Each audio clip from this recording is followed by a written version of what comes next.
is Chanté Evans, and today I'm going to be talking to you about staying organized as a full-time working student. I am currently participating in the Organizational Leadership and Learning Program with a focus on training and development at University of Louisville. I am in my third semester, and I am currently a candidate to graduate in December of 2019. I currently work full-time as a student services manager for an IT training company. And so organization has become an extremely important thing in my world since starting school. So I just want to give you a few tips and tricks as to how to stay organized throughout your time as a student. The first thing I would suggest is making sure you start off every semester very strongly. A fresh semester is a fresh start for everybody, and just making sure you're going into it with a positive attitude, and also, not only mentally preparing yourself, but also preparing yourself with the supplies that you might need. So making sure your books are ordered well ahead of time, and making sure you have the notebooks, the pens, pencils, computer, laptop, tablet. If you're going physically into a class, sitting in a traditional classroom, making sure you understand where on campus that classroom is so that you're not lost on that first day. So just mainly physically, mentally preparing yourself and psychologically preparing yourself for the semester so that you can be successful. The second thing I would suggest is making sure you're getting ahead in class whenever you can.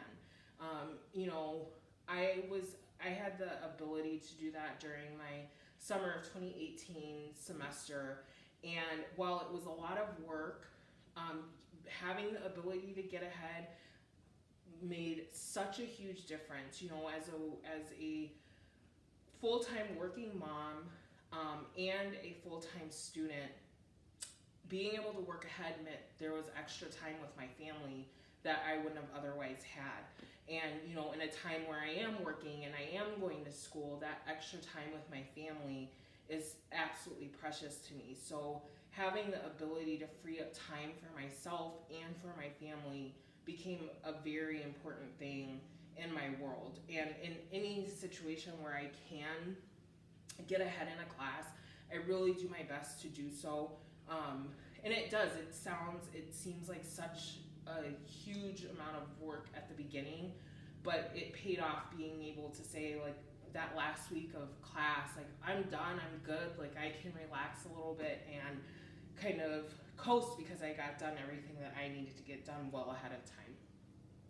The second thing I would suggest is, investing in a really good calendar or planner. This is the planner that I use, and I've been using it since I started back in school. And I really liked this calendar because it has your traditional calendar where you have your dates, and really I kind of use this for personal stuff like important dates, but also if I have a business trip or I know something is coming up, I list that in this portion of the calendar.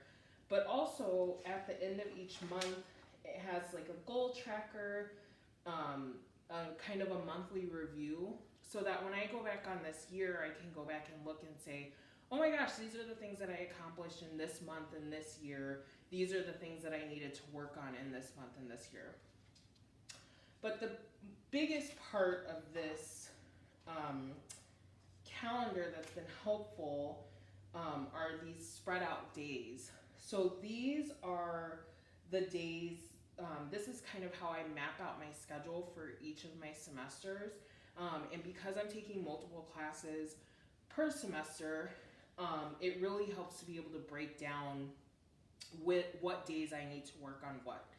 So I would really suggest, whether it's a computer calendar that you're using or a tablet or a calendar within your phone or your tablet, really make sure you're dedicating somewhere to scheduling out your time, because it gets really busy when you're taking multiple classes. You have stuff going on at work, you have stuff going on with family, so it's really important to keep it organized in a way that nothing gets lost, nothing gets missed.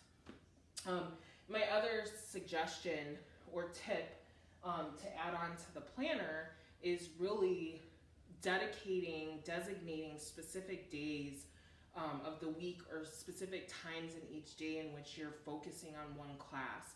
This has helped me tremendously in making sure that I'm studying what I'm supposed to be studying and preparing for what I need to be prepared for. There's times where it works out that, I have this paper due and I have 2 or 3 days blocked off to work specifically on that paper. And because a lot of times you're not necessarily taking classes that, methodology lines up with each other, it's really important to separate out those days so that you are really retaining the information from one class and not having it cross over to another class. It's been kind of one of my fears throughout returning to school has been like, oh my gosh, like what if I mix up methodologies and I have a quiz here and I'm answering the quiz here with that class instead of the right class. So it was really important for me from the beginning to plan out what my each week would look like. And again, that's made easy when your instructors provide you with great syllabi or schedules of what your entire class is going to look like so that you can plan out that time. And it makes it easy to plan out vacation so that I know when I need to get something done for school because I have this block of time that I'm going to be needing to go do something.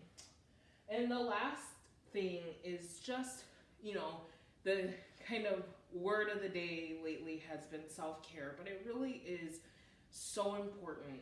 You're accomplishing something really great in returning to school and doing so in a way that you are still working full-time and kind of maintaining. And I know a lot of people who are returning to school in this juncture of their life, they are raising families and they have a number or a myriad of other responsibilities. And so their ability to even accomplish this is such a huge feat. And so giving yourself a break and allowing yourself to relax and and be great. Like if you don't have that time for yourself, you can't be good to anyone. You can't be good to yourself.